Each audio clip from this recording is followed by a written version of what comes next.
guys, for today videos, magluluto po ako ng chicken with soda. And naglagay po ako ng garlic, onion, ginger, and chicken.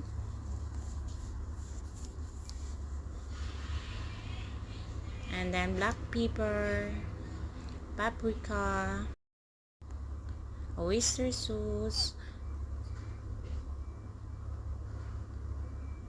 and then i-flip ko lang siya guys.